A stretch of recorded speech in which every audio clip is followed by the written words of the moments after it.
All right, so we're going to keep with the positive vibes this morning. We're in Song of Songs, and we've got a little teaching here called Made for Love. It takes inspiration from Song of Songs, chapter 8, and Deuteronomy, chapter 4, verse 24. So let's get into it. So, what makes you blush? We don't always blush from embarrassment.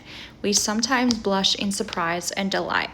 Can you remember a time you blushed with delighted surprise? Sometimes I blush over gifts, and sometimes I blush about compliments, but my cheeks were at their rosiest when I first met my love.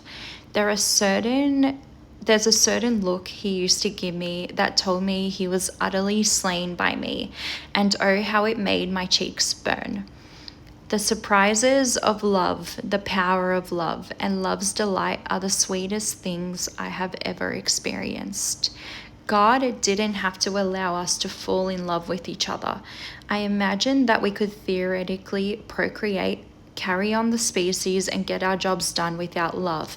But God is love, and He gave us the subtle delights of love to hold all of life's pieces together. Love elevates the mundane to magical. I remember us sitting in a car together. We talked and he touched my fingers.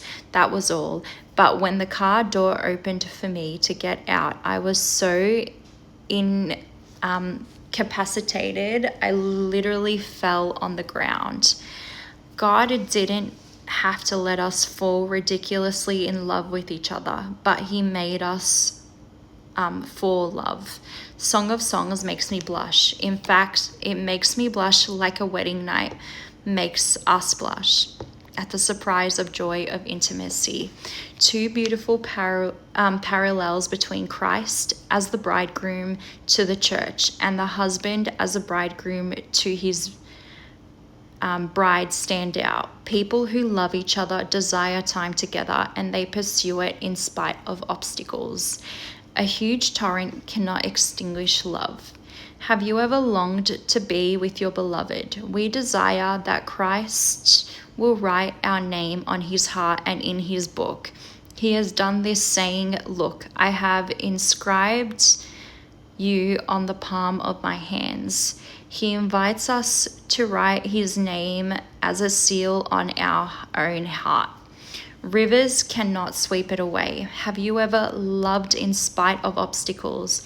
Just as the pains of disappointed love are like a death, the love of Christ for the church is as strong as death. Our love for Christ makes us dead to everything else. Indeed, we cannot separate from the love of Christ even by death.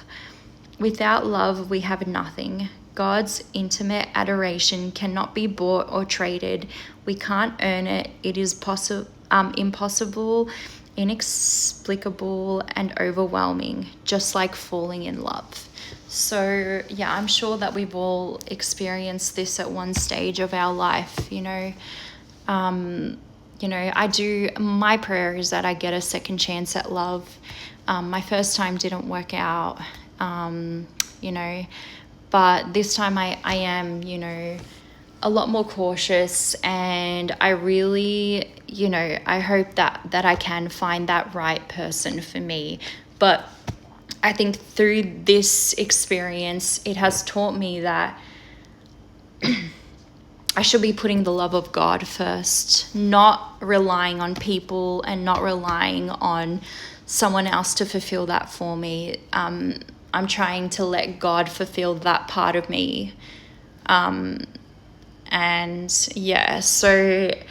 then hopefully eventually I will have someone new in my life. But for now, I'm really just trying to focus on Him. And I think that I'm getting there. I'm not 100% perfect, but I'm definitely getting there. And yeah, I hope that that this encourages someone today going through the same thing as what I'm going through. And may God bless you all.